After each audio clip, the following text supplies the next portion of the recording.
Your money is not charity. It's an investment in the global security and democracy.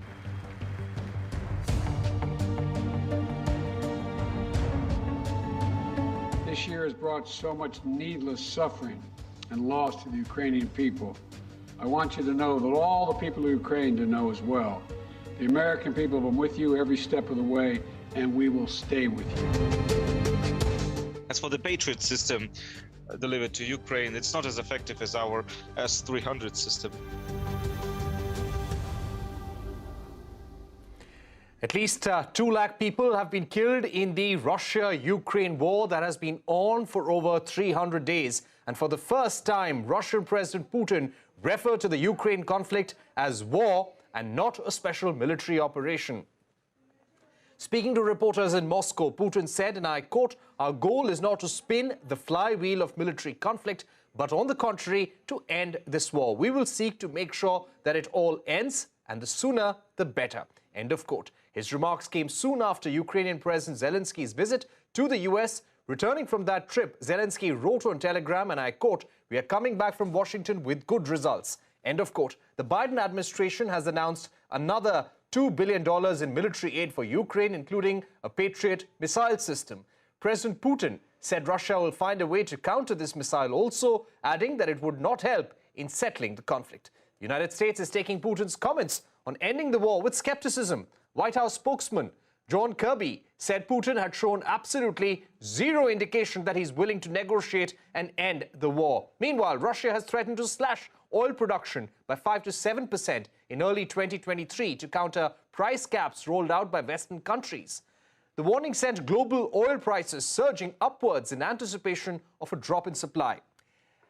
Let me now go across to John Spencer, Chair of Urban Warfare Studies at Madison Policy Forum, Mark Cancian, Senior Fellow at Center for Strategic and International Studies, and we're also joined by Ambassador Rakesh Sood. Thank you very much, gentlemen, for joining us. John Spencer, if I can begin with you.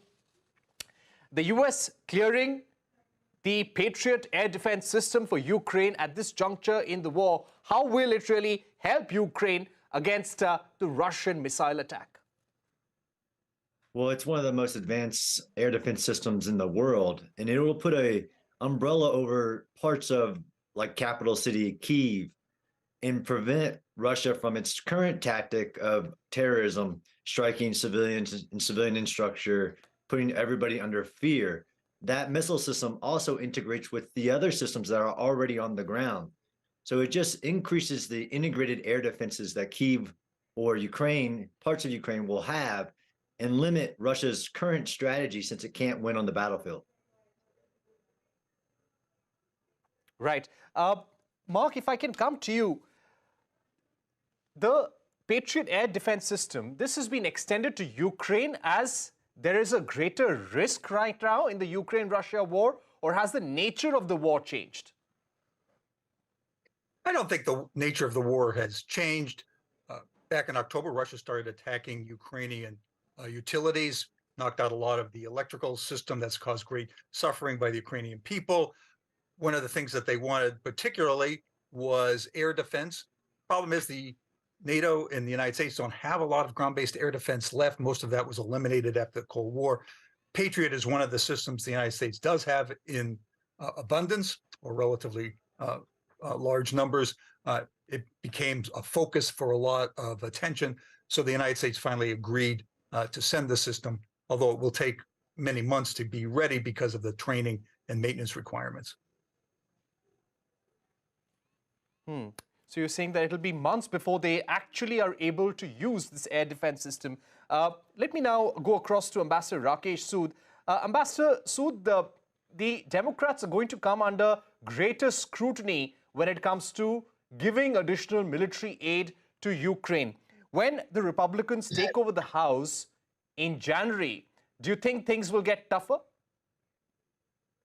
I think so, because as we know, that was one of the reasons why the 1.7 trillion package deal had to be passed by the present House before the leadership shifts in January. As you know, the incoming speaker has already announced that there is no blank check for Ukraine. And I think one of the reasons for President Zelensky's visit to Washington at this point was to ensure that he can keep getting US financial support, also military support in terms of supply of weapons. However, as was already said, it will take a few months before the Patriot missile defense systems, are actually operational in Ukraine, because first they have to be moved to Germany. Then the Ukrainians will be trained on these systems, and then the systems will have to be moved into and deployed in Ukraine. So all that process is going to take a couple of months. I'd like to get in Bohdan Nahaylo, the chief editor of the Kyiv Post, who is also with us on the program. Bohdan, we believe that there was a list of equipment that President Zelensky had gone to the United States with. It also included battle tanks, fighter jets, long-range precision missiles. How happy or how satisfied is the Ukrainian military with what they have got so far?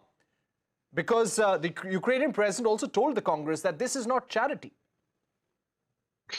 Look, I think it's very important to present this properly. I mean, Zelensky didn't go with a vacuum cleaner to get as much as he could and to beg and to ensure that more weapons are coming. Remember, he's also asking for weapons from major European allies, not just the US. This is a concerted effort to support Ukraine. I think he came away in a very good mood. Look, the reception he got in Congress from Biden himself, his own successful speech, which went down very well. He was compared to Churchill, for example. I think this is as good as Zelensky could have expected, even better. Certainly in Ukraine, it's been highlighted as, you know, the best Christmas, New Year's gift that could have come. This unambiguous expression of US and Euro-Atlantic support for Ukraine as it begins a new year. Let's remember 300 plus days of war, right? Almost 11 months. Who would have given Ukraine much of a chance in the first days? And yes, it's not only held its own, it's fighting back, and now it has the very strong shoulders of its democratic allies in the West, unlike those who sit on the fences and preach and teach us how to make peace at Ukraine's expense. Right. Mark, if I can come back to you, there has also been a bit of divided opinion within the United States about giving additional equipment, such as fighter jets, battle tanks, long-range precision missiles. Do you think it's important for the United States to extend some more lethal weaponry to Ukraine at this point so that it can gain a strong advantage, maybe stop Putin from advancing this war and come to the negotiating table? Well, the most important thing is that the United States continue its level of military aid, in fact, aid across the board, to Ukraine.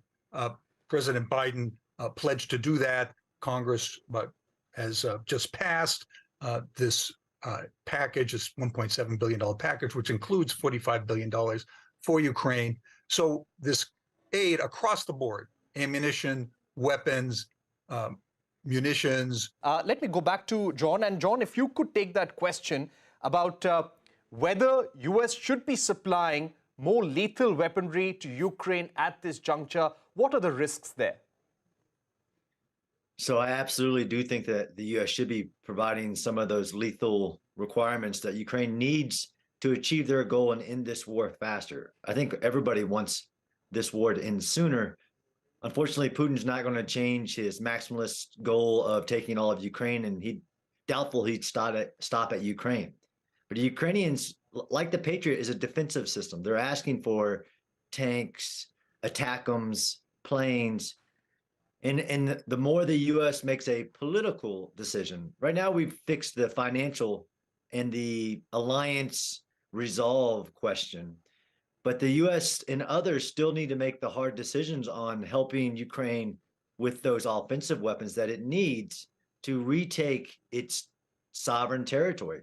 Absolutely, they need to do that. But there are political risks and concerns about escalating or spillover of the war into either a fight with NATO or other countries. But that, I think, is not the right path to end this war. I mean, Putin has broken the UN Charter. He's broken the Geneva Conventions. The world has to help Ukraine end this war faster. Right. Ambassador Rakesh, Sood, what is the real danger here? If the US does extend these high-grade equipment like battle tanks, fighter jets, long-range precision missiles, is there a strong fear of NATO, of the United States getting directly involved in the Ukraine-Russia war? Right now, they are supporting Ukraine very directly, but they're not there on the war front. Well, yes, because if you notice, what has happened is that gradually the level of defensive equipment that has been supplied to Ukraine has become more advanced. I mean, Patriot is just an example of that. But so far, there hasn't been any move towards supplying offensive weaponry. Even with the Patriots, I believe that some of the missiles that are going to be used, the actual missiles on the Patriot batteries, are going to be not the maximum range, which is about 130 kilometers or thereabouts, but a little less.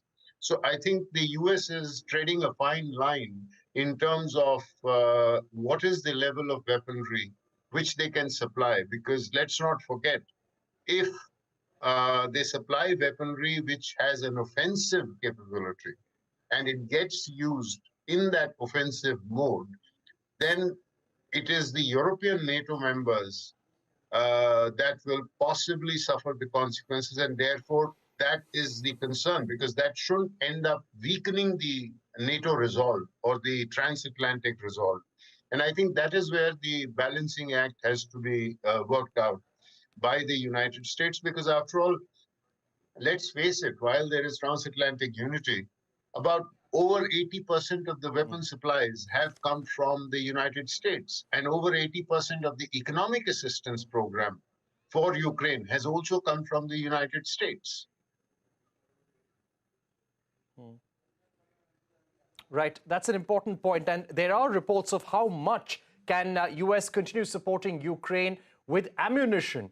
That is also something we'll have to see in the days to come. But Bohdan, if I can come to you, we've also been reading reports how the Russians are trying to change the topography. They're trying to build a new city in Mariupol as well.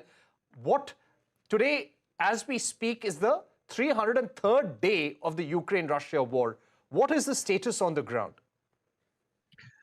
The status is at present a kind of uneasy stalemate. The Ukrainians have recovered a lot of lost ground, but things seem to have ground, relatively speaking, to a halt as winter sets in.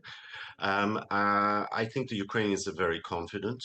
Again, we emphasize that they are receiving the support, and I do not like this attempts on Indian television channels to always limit it to Washington. You know, it's as if America's doing it. I mean, we don't talk about India as a Russian vassal just because you've been buying so much arms over the decades from Russia, you know, as if you're a puppet state and you are controlled by Moscow. Ukraine is a sovereign state. It wants to be part of the Western alliance for security purposes, for prosperity purposes, and that is its right. And we should not talk in terms of a narrative of Washington, Moscow, right? And also, the other thing that you're not mentioning is the close military cooperation intensifying day by day with Iran, which is, you know, a major dangerous state in the Middle East, and now is clearly siding with Moscow. Moscow is taking its arms from where? From North Korea and from Iran.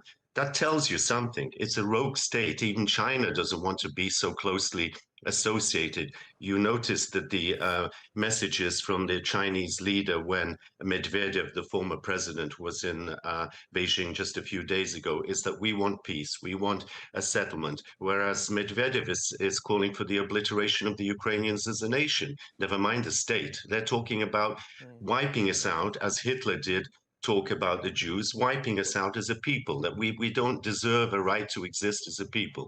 Imagine India, if former British colonists were telling you that who are you Indians? We gave you everything. We gave you administration, English language, etc. You have no right to exist. I think you'd be insulted and you would fight to the very bitter end. This is what the Ukrainians are doing. Please understand this properly.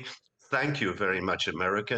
Thank you, Europe. But we are fighting this battle with Ukrainian soldiers, with Ukrainian lives, and with the help of Western finances and weapons, which are so important to us. Had the West listened to us earlier and closed the skies last March, last April, we wouldn't be in this situation, and the West wouldn't have been dragged in to the extent it has been. The Ukrainians are quite capable of carrying the fight to Russia. As we see, they're doing it very successfully, and we are poised in the early part of next year to regain more territory and to take back more territory. If I can take that point to Ambassador Rakesh Sood. Ambassador Sood, the chief editor of the Kyiv Post had a very important point there, that this is not just about the United States, it's not just about Europe, other countries need to pitch in. India now has a very important role. Parikshit, I heard what he said. And while I respect the courage of the Ukrainian forces and the Ukrainian people, I speak as an independent expert. I'm not speaking as an Indian here. So let me make it once more very clear. And if my Ukrainian friend can argue with me on facts, then I would prefer that rather than he trying to raise emotions. I can understand his emotional state of mind, and I guess he can't get out of that at this stage, but I'm trying to be objective. The fact is that the United States has provided 80% or more of the military supplies going into Ukraine. United States has provided over 80% of the financial assistance that has been provided to Ukraine during 2022. And that remains a fact. So therefore, while it has been a tough call in terms of maintaining transatlantic unity, if we look at it objectively, we also know that there are certain differences between Ukraine and the United States. For example, President Zelenskyy has been trying very hard to get the United States to declare Russia to be a terrorist state. But the US has declined to do so because the US feels that it would close certain options, and the US is exploring other options of calling it an aggressor state or something like that, which doesn't necessarily have the similar legal international definition.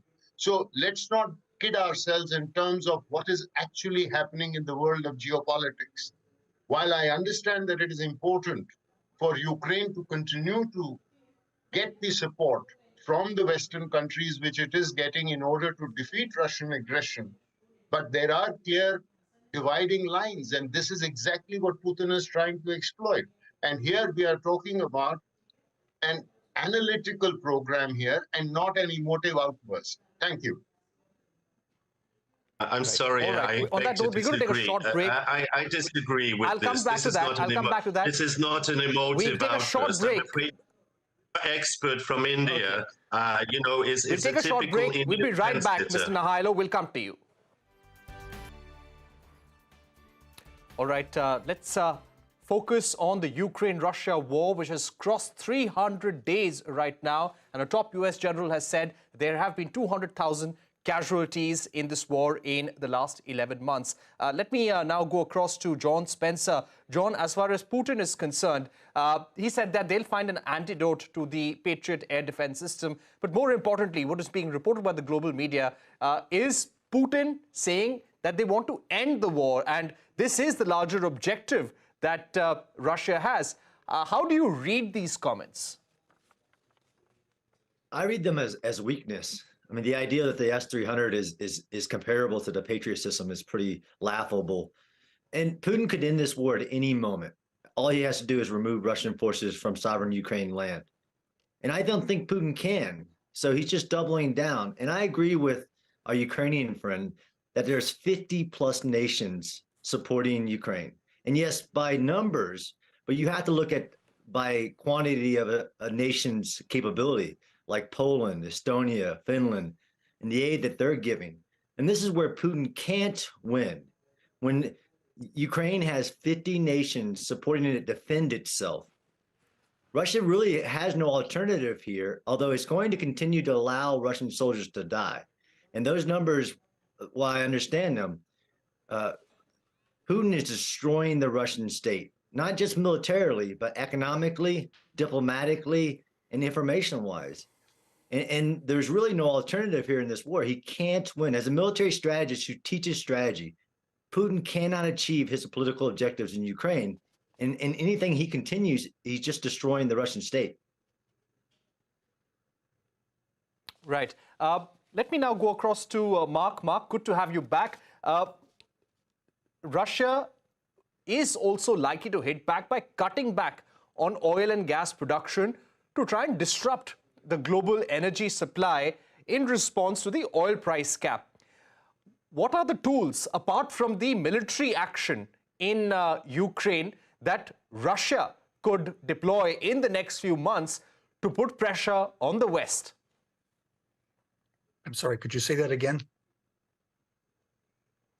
So, Mark, in January, it's quite possible, and this is what Russia is indicating, that they will be cutting back on oil and gas production in response to the oil price cap that the West has agreed upon. What are the tools that Putin has at his disposal in order to pressurize the West and Ukraine? Yes. Well, Putin's strategy is to outlast the Ukrainians. He hopes that the Europeans will buckle. That is the combination of high energy prices, inflation, recession will cause the peace parties in Europe and the United States to demand negotiations and an in-place ceasefire, which would be, in effect, a Putin win, because he would retain the territory that he has already conquered. He has several tools at his disposal. Of course, oil and gas is the main tool, and he's been using that aggressively, squeezing supplies, increasing costs on the Europeans, and pushing them into an inflationary environment. The Europeans, though, have responded. They have large reserves of energy that will probably get them through the winter. People worry about maybe next winter, but that's a long way off. Lots can happen there. Putin has been trying to use diplomacy, of course, with neutral countries and trying to break sanctions that way. That's had a little success. He's also been trying to get weapons and support from other countries, and of course from Iran, North Korea have been the most visible in that respect. All right. Unfortunately, we've run out of time, but Bohdan, Nahaylo, Mark Cancian, John Spencer, Rakesh, Sood, thank you very much for being with us here on Global Eye.